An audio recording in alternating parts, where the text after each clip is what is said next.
so nice. Oh, thank you. Esosa was just complimenting me on my house. Luckily, it's our office, Oh, but wow.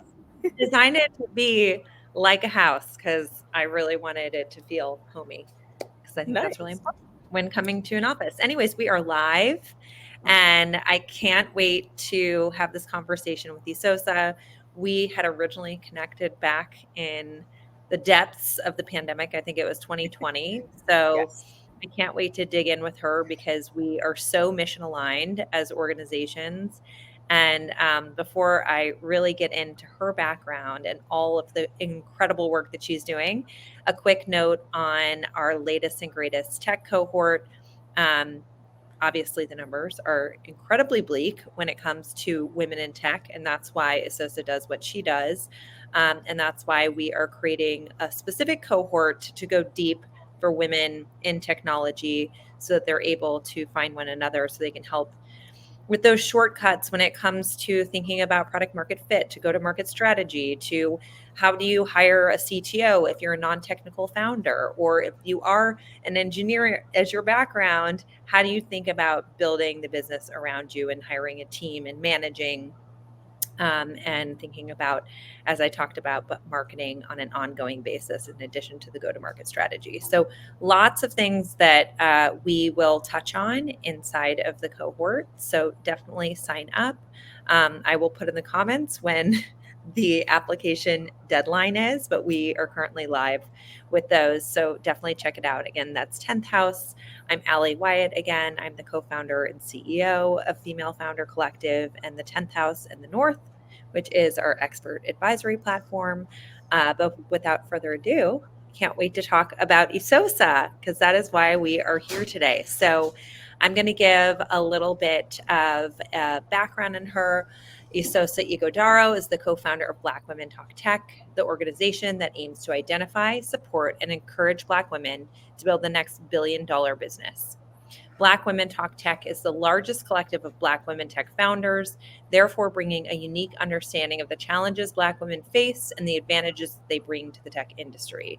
And as co-founder, Esosa co-leads business strategy and strategic partnership development and leads the organization's marketing endeavors. And I just have to say that they are completely the sort of icon of everything that we've done with Female Founders Day. We really look to you all. And is it Road to Billions? Roadmap to billions. Yes, in a couple of days here too. Which it's in a couple days. Yes. Oh So my it kicks off on Thursday. So Oh my gosh. yeah. So we're going to have to hear more about that. But it's an incredible event. So if you are a founder that would like to, you should definitely attend that in the future. Maybe you could still make it. I don't know if you guys are sold out yet. But it's an incredible event that is really such a beautiful footprint of the excellence of everything that they do. So congratulations in advance.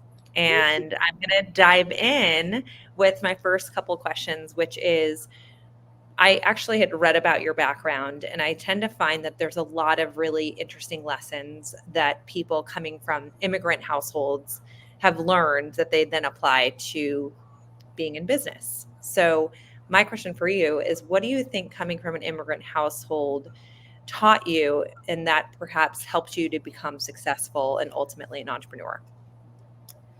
I think this is such an interesting question because I would, when I think about folks that come from an immigrant household, it's probably a lot of the same themes that come to mind: ethic, or really making sure that we have strong principles and values that kind of bring up a lot of opportunities to like build relationships with others in business. And when you're thinking about building a business, it's all about relationships. So one of the Yeah. things I've really learned a lot from just always getting up and doing the thing every day and being disciplined around that is one of the biggest things that I noticed early on with my household. It doesn't matter if you're retired or not, like it's the thing you did. And that was a beautiful part of what business is. It's consistency. It's showing up every day and doing that thing that is most important. the what people you normally call KPIs, right? Key performance Yeah. indicators that support what the most important thing of their business you need to do, to make sure that it grows and to make sure that you can pay your incredible staff or partners that you work with in growing your business. And so, from building relationships to building consistent work ethic, and really just making sure that you stick to your principles, because Yeah. I think a big part of, some of the life lessons that you learn from family is, what they value, and what they impart in you that you take into the world and create as your own. And that has a lot to do with the leadership you take or how you show up with partners. And I've always loved how my father would always tell me principled stories. And so one of them would be like, you know, you would, when you go to school, the school gives you structure, tells you, you've done well by giving you an A, or you've done not so well and you've given you a D or an F, right? But when you leave school, you have to grade yourself and then Yeah. apply the same principles to know whether you passed or failed, and then improve moving forward. So all these things like that Mhm. that like stick with you in terms of understanding how do you move through the world. I love that so much. Consistency, structure, measuring yourself. And something that you've said really also points to probably something you learned from this, but you started off in finance as your background in your career. What do you think you learned from that part of your career that you've now applied to being successful in building a business? It's so interesting. When I worked, my first part of the career of my career, I graduated from Tufts University with a finance degree, and I wanted to really figure out how I'm going to change the world through financial services. Like that was Yeah. the dream. Like I was like, oh, I am going to change your world through bank accounts. And I had no idea what finances were. To me in high school going into college, that was what I saw, which was banking institute. So I just sort of Mhm. steadfast into that. And part of the experience of like actually getting into the role, I had the fortunate opportunity to be a management associate, which is a fancy title for a rotational program within the bank, which they had a couple of these in a lot of multinational corporations, where they recruit you from college and say, hey, we're going to invest the next 2 years in you, hopefully so that you could be in upper management and support the growth of our business in any type of department. So I happened to go through the Global Consumer Group, which is a fancy title for any in person, in your face relationship with the bank. So with Citigroup, I would actually go through the retail bank, which you see every day. And I did every role in the bank because I chose that because I really wanted to figure out how to get management experience quickly. And I think the fastest way I could probably do that was in retail. And Yeah. so I chose that way. But then I also had the opportunity to work in back office and learn a little bit of how to use different skills to support, like campaigns for all of North America with credit card services, or figuring out how to navigate what it looks like to influence without authority, right?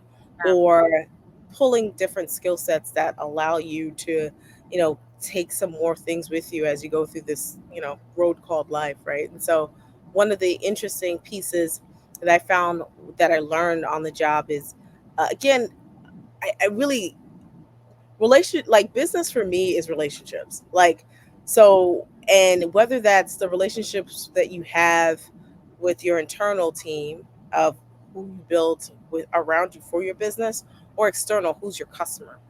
And so Yeah. one way or tip I learned early on in the bank that like really helped me in my business today is how to network. I learned that in the bank, really consistently by asking different mentors. One thing, I met one person. Her name was Yolanda Matthews, and she was my first boss, and she taught me what it meant to really network above, around, and below, everywhere around. That's what she would often say. And she said the way you do that is um, having coffees, having in what we call coffees, and like breaking what coffee dates really mean into a real practical matter is like having an informational interview with the person you're meeting, and having the opportunity to have them learn more about themselves, right? Learn more about them through you asking inquisitive questions, of generally being interested in their role and how they got there. And what that allows you to do is allow them to feel comfortable telling you about all the neat stuff they learned, right? Because who doesn't like talking about themselves, right? Like, so that's easy. They know themselves, they can share that, right?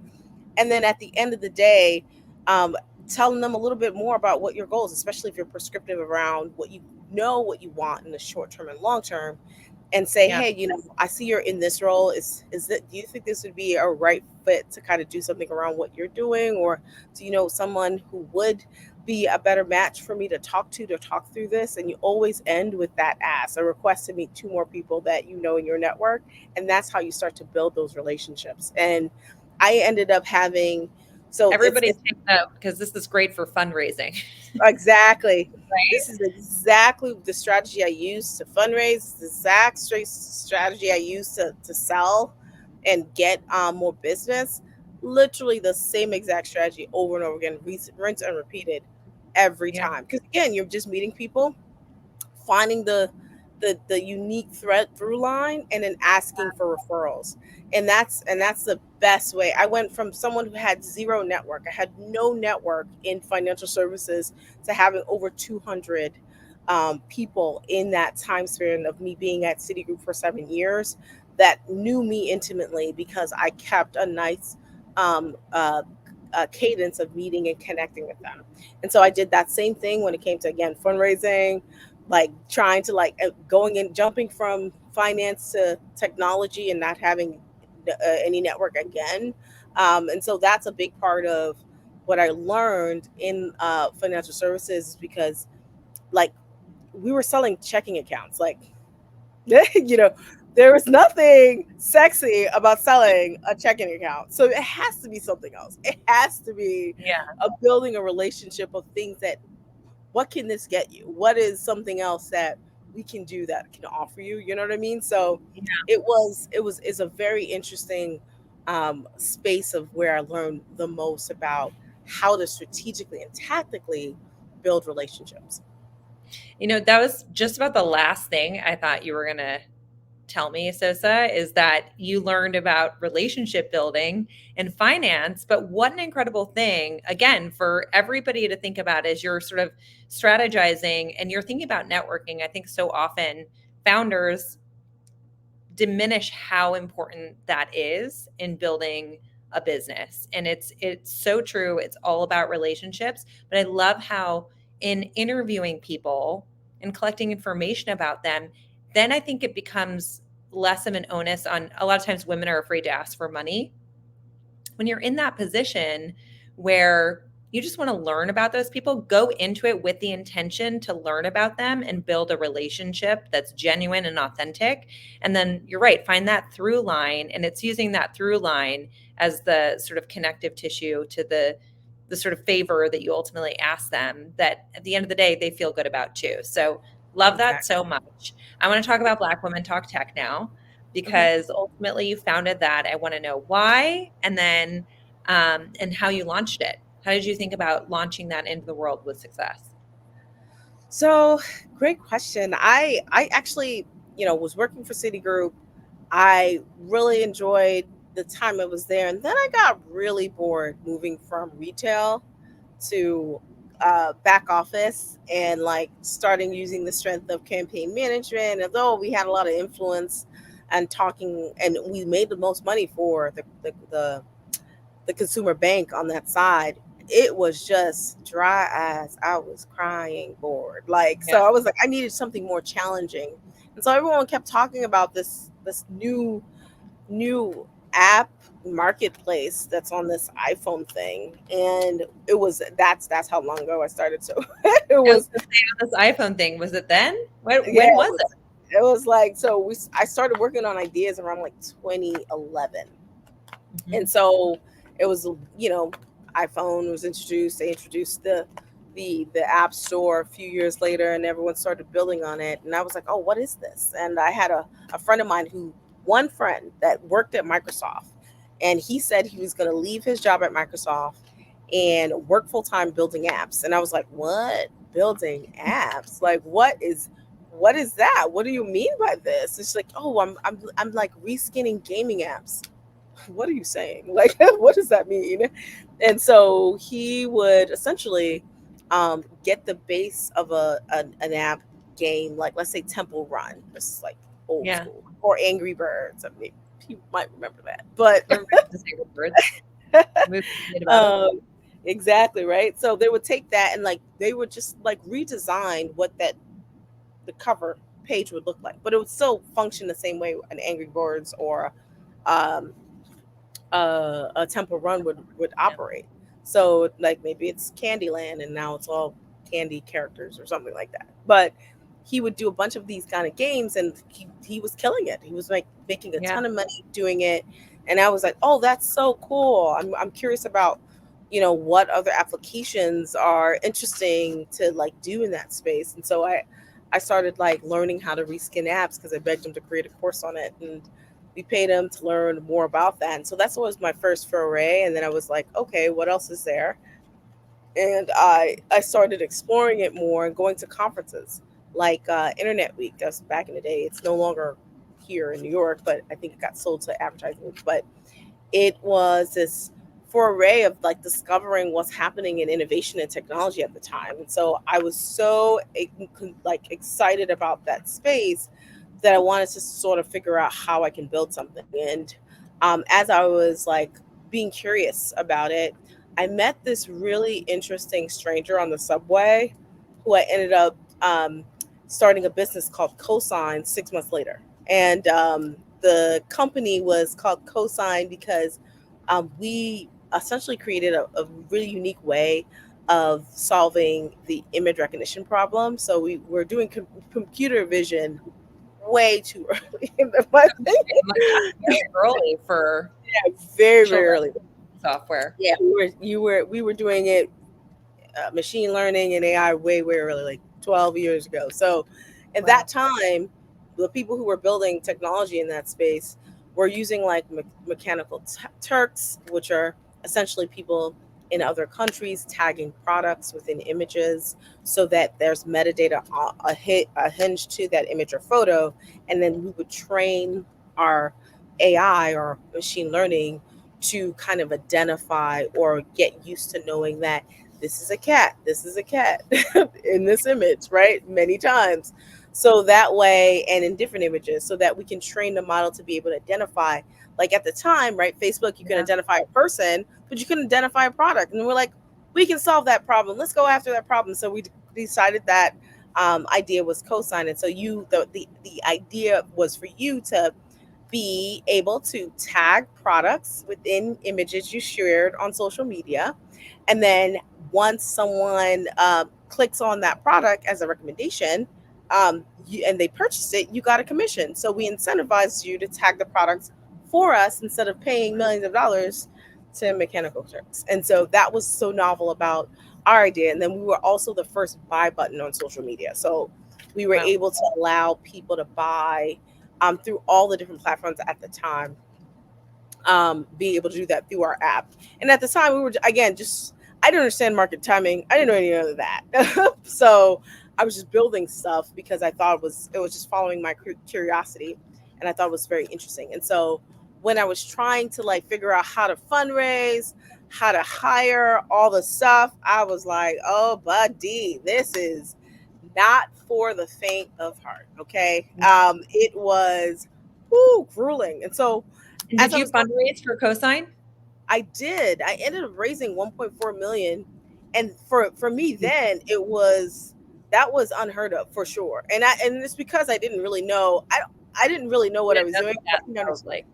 Yeah, I didn't understand what an angel was. I didn't understand there was an investor community. Like I just pitched anyone who would listen to me. Like I would pitch my dentist, the security guard, whoever can give me a check to build this idea because I didn't understand any of that. And I just started to learn that through these events and conferences experiences. And then I just ended up meeting a co-founder, not a co-founder then, but a person who was working on a big company, Regina Gwen, and I was like, "Hey, are you having trouble doing just about anything with business? Like, can you can you share your ideas on this?"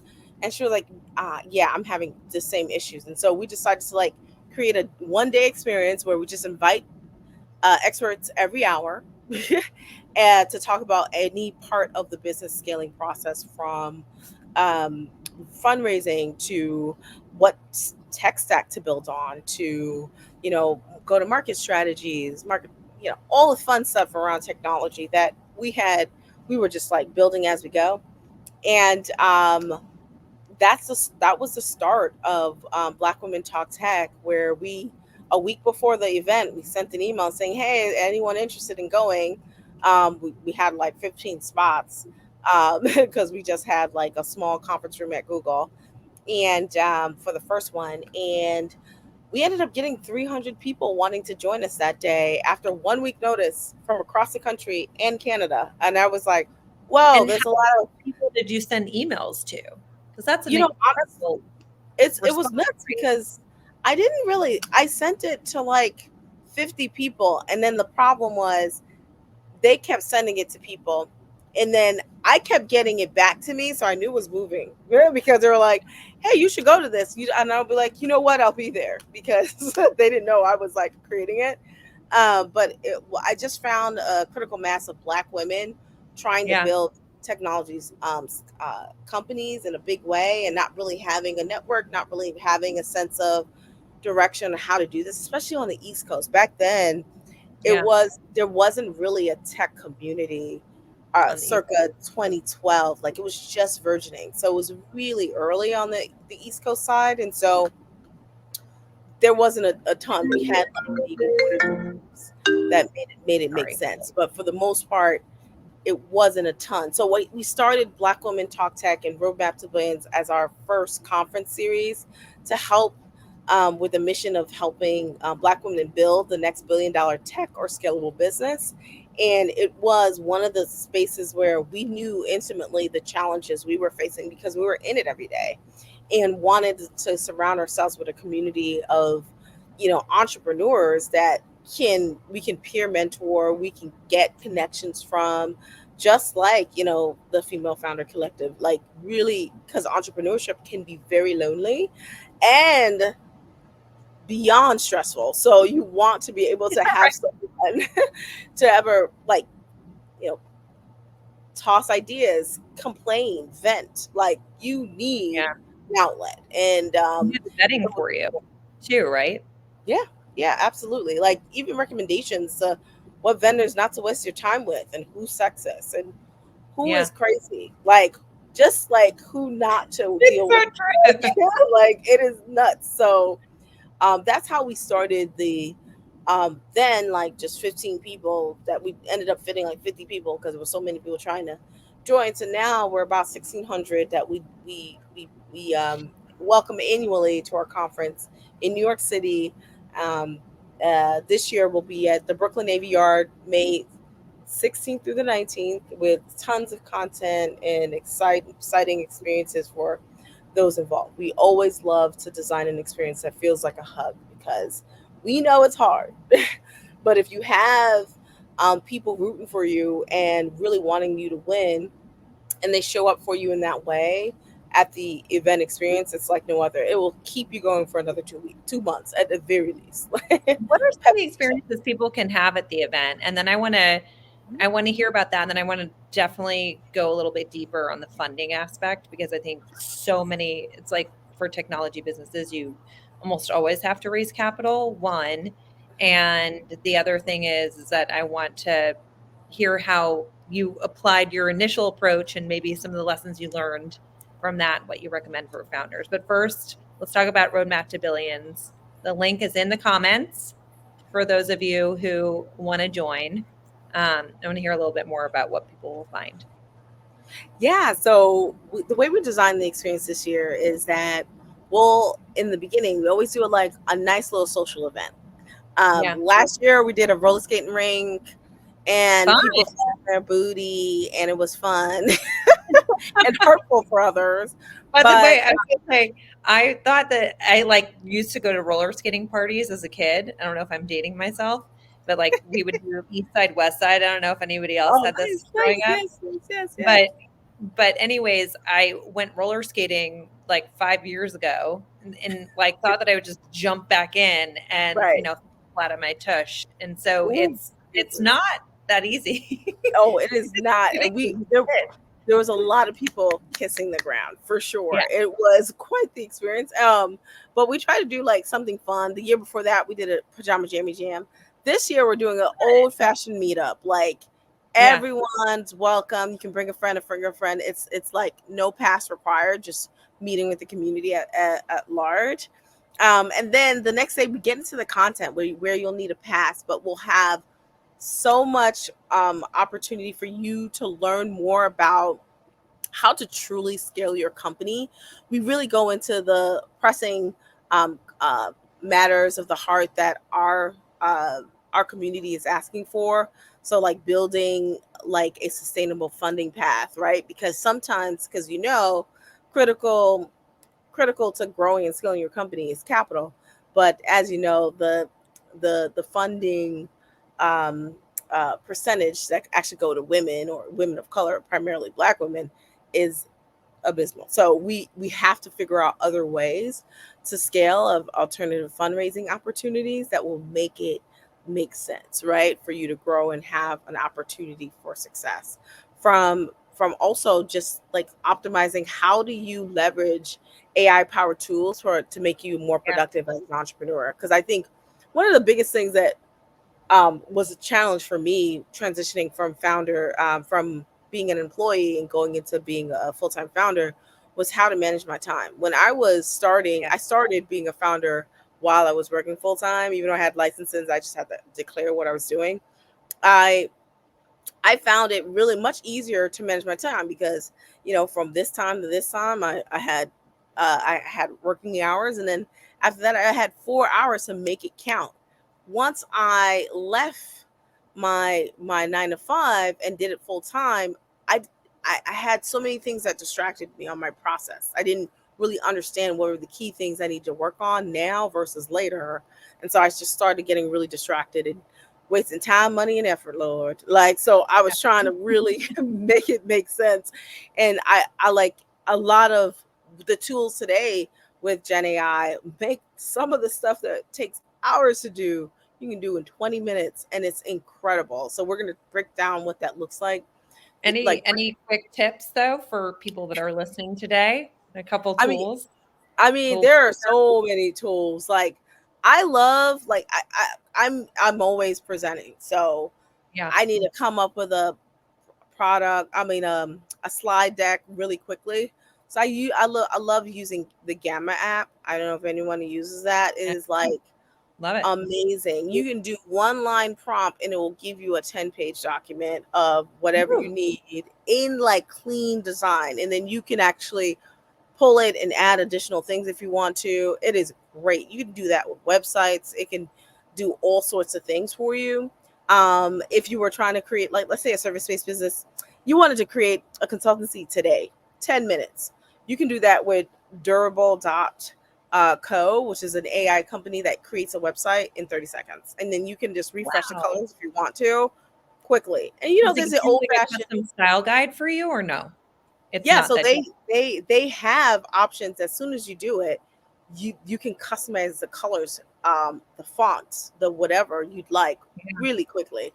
And it's literally based on 3 questions, like the industry, what kind of company you're trying to build, and location, and they build it right on the spot. And it's like Amazing. incredible. There's always the chat functionality AI options, such as like ChatGPT, Claude AI, Gamma, Gemini, with Google. But and I just love also this now that Facebook has Llama 3 version out, and you can start to build with these products, which is really quite exciting. Yeah.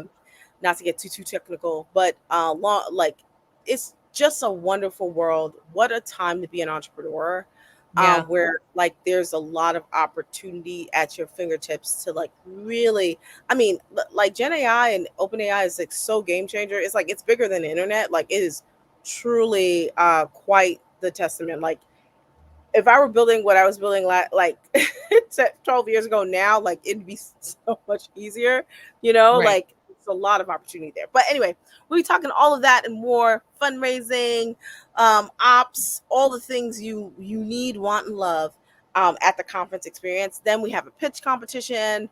We also have an investor reception. We have an historically Black college and university celebration at the evening on the Friday night on May 17th, where you get to, we're doing a whole step show. There's like also a whole band performance. There's a margarita bar. There's food. There's like all these like cool activations that you get to like interact with that we have throughout the experience. That's all going to be like we're partners with Diageo, and they're Yeah. outfitting all sorts of fun stuff within the VIP lounge to the evening experience. There's just so many cool technology pieces that you get to like experience while you're there. And then we do the same thing again on Saturday, where you have a whole bunch of different content. Whether you are looking for a job opportunity or looking to fund your startup, we happen to be in a community because we're not funded by VC. We fund our own dreams, so we have to make sure we have a great career in order to do that. And so working full time is like part of the course. So making sure that we have great spaces that allow you to bring your full self to work, and that's what we allow to bring with our partners like Intuit, PepsiCo, Bank of America, and all the jazz that will Yeah. be there connecting with you in full effect. And then so who can come? Is it can Everybody. anybody come? Like, so I was gonna say, if you have like, if you're a female founder and you have a male co-founder, can your male co-founder come with you? Like, Absolutely. okay. We are a big component of everybody needs to be at the table. Like, Yeah. we are not an island. We just want to celebrate Black women who are doing it, who are often called into conversations, usually not about expertise, but like what it is to Yeah. be diverse. And so we want to have Yeah. an opportunity to have a space where you can speak from your expertise and you can hear and see that, right? And appreciate that. And if you're with that, we like, listen, come on down. Like, we welcome everyone. You bring your dog, whoever you want. It's just as long as we have everybody come on down. As long as you're open to you know connecting and building with each other, that's what we're about. We really are on open door policy with everyone coming up and showing up and celebrating. Amazing. Well, it sounds incredible. If I weren't already doing something in the back half of this week, I would be there. But I do also want to talk about your fundraising process. So, and some of the things you learned last time around, and then now that you have all these learnings and also have an entire big community of individuals, and you've seen some of the mistakes or maybe the challenges that they have, Mhm. that and how they've sort of broken through. Can you share a little bit about your learnings and then recommendations? Sure.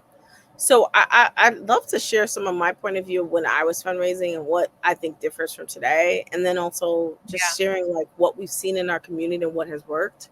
Also, I think the hard part about fundraising is that everyone says it's hard, and so everyone's like, "Hey, it's just a thing you have to go through." And I was like, that a lot of us don't quite make it through, and it's Yeah. because sometimes you don't have a rich uncle that can give you $500,000 on the Yeah. fly, right? You have to start to build that network It's and always the have. rich uncle. Yeah, I mean, it's always this rich uncle. I know. I'm looking for him because Mhm. my uncles are rich in heart. So it's Yeah. always great to find other types of uncles that I don't, if they're adopting, I'm here. I'm just kidding. But most of the great parts of like really when you decide, one of the real thoughtful things I think most founders don't do that I wish they do a little bit more of is deciding if VC's for you, right? Like, there are so many financing options, out there that you can consider, that Can you you don't speak to a actually have couple of those? Because I for feel like sure. in tech, it's like the one industry that I'm like, VC is a good option. Not the Right. one industry, but it's one of the industries where I'm like, VC is a good option for you. But you're right, it's so hard to access it if you don't have any of those relationships or you don't have a reputation in tech. Can you speak to a couple other options before you sort of go into VC that you're referencing? Yeah, for sure, for sure. Some of the other options I would say is like, okay, when you decide to take money, right? And when you, as a business owner, you are making the decision like what your outcomes are. So really think about the end goal. So when you don't take any money, you have 11 exit options. When you decide to take VC or money, it drops down to four options. So two good and two not so good. So you really have to really be thoughtful about how you want to show up. If this is a family-based business, if you're never going to sell, like, or you're going to IPO, you're open to acquisition, and all the other jazz. So really thinking through that allows you to kind of help think about what other funding opportunities there are, from like, just grant. Like, I know so many people have gotten taxpayer money through grants with SBIR grants, $6 million in 2 years, getting this money to build out their health platform, or even going through, like, you would be surprised how much money you can raise through pitch competitions. There are so many it's like the good old fashioned grants for students, and like, do you know billions of dollars in grants go unfunded because because no one's applying for them. And so there's a lot of grants. I Outside of the 1.4 million, I raised myself $250,000 just through pitch competitions. And that is a great way to raise money without and keeping your equity, and not having to worry about that. Thinking about debt or thinking about crowdfunding platforms and programs. I was also one of the first applications on Kickstarter to raise and meet my goal. I made 40K on Kickstarter back in Amazing. the day. When it was a thing, like, we didn't have many options. But now there's like so many different options. There are platforms out there that even match your fundraising these days, like Fund Black Yeah. Founders by Renee King is a platform where you can literally raise, let's say 35,000, they'll match that. Like, Wow. I've never seen those things type of options before. Like, there's a lot more options now and optionality now, raising from your family members and people who are around you, for a friends and family raise through a platform that's ethical and allows you to track everything. It can be rewards based, or you can take rewards based where you don't give any equity, or it can be equity based where you can actually give a portion of your company to the people who are giving you money in that way. And there's just like so many different types outside of just going to a bank and getting money, or actually Yeah. funding the business through the revenue. Because you'll be surprised of how what part of the market or product you can build that can actually get you funding right away, or selling through a pilot where you're selling to enterprise, which was what I did in order to secure money early on Mm, to my business, and having them co-build with me. There's some drawbacks with that, but there's some opportunities, really strong opportunities that you can do, by just kind of weighing your options. Because VC, it's definitely an awesome opportunity to get into if you have the opportunity to build in those networks, and you're able to convince those guys, to real guys and girls, but mostly guys, unfortunately, to really invest in you. It would make the difference for you, but it's really one of the most expensive parts of capital that you can get. Yep, having people root for you is definitely makes all the difference for sure. But I would say, yeah, those are the types of different ways that I found really useful for folks to like raise money through grants, or other ways of fundraising, that I found outside of VC that works. And now there's also more patient capital too, that's not VC based, but is in between. So maybe it's a safe but it's with a family office that only looks for a Yeah. 2x return, and it's more patient, and it's debt plus equity, or there's a lot of different new combinations of opportunities out there for folks to if you go out there and research. And a lot of times I think it's also hard for founders to raise money within VC because they don't really understand VC cycles and what they're looking for and how to Right. research a venture capitalist. And it's just there's a lot of different cycles or things you need to look out for that most people don't know. What are a couple of those things, Esosa, and then ways for founders to sort of stand out if they are in the process of raising VC? Yeah, I think what people the tried and true thing of like having a newsletter for your business for Yeah. prospective founder, like not for founders, for prospective investors who are looking for deals all the time, and they just see your progress and you're able to tell them, hey, I'm going to do this and I actually did it. Right? Or I've done this, or I need help here. Those are the ways in which you can open up opportunities and build relationships with those investors. Is holding a monthly newsletter for prospective investors. And then another way that I found really helpful is, again, building those relationships of doing informational interviews. There's a saying they say in venture capital spaces: ask for advice and you get money. You ask for money, you get advice, right? And so So it's true. always good to start the conversation asking for advice first, build that relationship over time, and then, do the ask overall. Making sure that you are asking and fundraising for money 8 months before you need it. Because if you don't, you run the risk of not being able to fundraise, especially in environments like this where capital is very expensive in the marketplace. It makes it people are very getting very choosy with how they spend their money. It makes it really difficult. So really trying to start with spaces where you can build overall network in one shot. It's like accelerator programs or incubator programs where you can kind of build this in network house of people who are vested in your success. And that's another early stage startup tip that a lot of people find their first investors. It's definitely how I did find mine, and was able to kind of have a chance at the wonderful world of tech startup land. That's super, super helpful. We only have a few minutes left because there was so much really good meat in that. I want to actually go to Philippine's question because she's a member of 10th House, and she had talked about how entrepreneurship is inherently unpredictable. How do you cultivate adaptability and resilience to navigate challenges and setbacks? And can you share a time when you encountered a major setback in your entrepreneurial endeavor and how you bounce back from it? Resilience, effectively, which is such an important skill Oh my trait god. for Like an I think entrepreneur. that is absolutely for sure one of the biggest things when it comes to entrepreneurship and founders in the space building a company, that again, a vision that you came up with between your ears, right?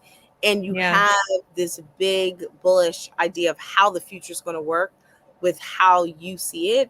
And a big part of that is when you're trying to tell that vision, people may not understand it and they might call you crazy in the beginning, right? Or they may not stand alongside you in the beginning. And it's just you keeping the faith around what this means and how to, really build around it to create a real critical business.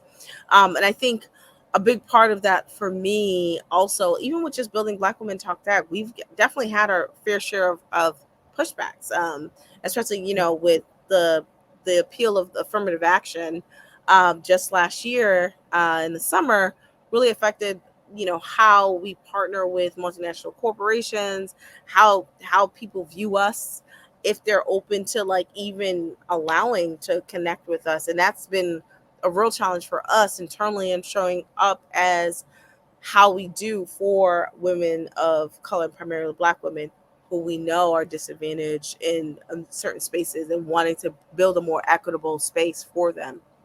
And so one of the biggest ways is like really keeping principle to the things you do every day and being consistent and showing up, because the more you Yeah. show up and figure out ways to partner with people who still believe, it really will help you get through the tough times.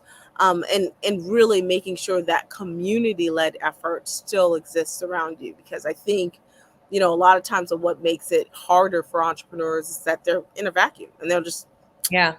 feeling depressed on their own, and you don't have to walk that road by yourself. There's too many people who've been there before that can help you navigate those challenges and help you bounce ideas of how to get out of it. Not only advocate for you, but also just be in alongside you, helping you move across the finish line there as you continuously grow your business, because people are relying on your great gifts and opportunities, and we want to make sure that it's steadfast. Because I remember something my cousin said before was like, hey, if you don't do this, who will? People are suffering until you come out and decide to like create this product that will save their lives, or save them time, or make it more efficient, and allow all those things to have a more colorful world. And so I always think about the why you're doing something, and keep that close to your heart, and remind yourself every Mhm. day. Look in the mirror and remind yourself every day, because it makes such a difference. Because it's, again, you are not choosing the easy road doing the entrepreneurship journey. No. You are Most certainly not. definitely you're definitely choosing one that is full of surprises, opportunity, and a full life. And I think that's the opportunity where you can really impact lives and change the trajectory of not just yourself, your family, but your community, and then later the world. Beautiful. I think that is such a great note to end on. So, everybody, remember your why. That's so important. Just keep getting up and doing the thing. And then, something that you and I are just both so aligned on is having a community. It seems like a nice to have, I think, for a lot of people. And also from an investment perspective, it's hard to spend on something where you're like, well, I Mm, can't attribute this amount of ROI. I wouldn't normally be spending that in my OpEx, right. but it's like it's probably the most important thing because it's the thing that's going to keep you going. It's the thing that's going to connect you to things much more quickly because these are your resources. And I Mm, know for us, the reason why we started Female Founder Collective is that you would reach out to your friend that was in corporate and they would give you advice based off of a corporate budget where you're like that I could never spend that much money for that thing. And also like your advice is to create a CRM program that would literally cost me over $1 million a year, when I'm a $500,000 business at a certain point. So I think it's just those contextually relevant pieces of advice and resources that you can get, and also just shoulders to cry on who actually know what you are going through and what it means to move through the world as an entrepreneur or as a Black female entrepreneur, technologist. So super important work that you're doing, Esosa. Thank you. Best of luck at the event. thank Everybody you. check it out, Roadmap to Billions. If you're in New York City or you're going to be, definitely try to head over there because I'm sure it's going to be magical. Again, everyone is welcome, as she mentioned. And final plug for our technology cohort, which is closing, I think, June 18th, I believe Okay. is what I saw in our notes. Sosa knows, not me. Um, we would love to have you join us and build a better future collectively. So thanks everyone for being here. Appreciate you. Yay. Thank you so much for having me.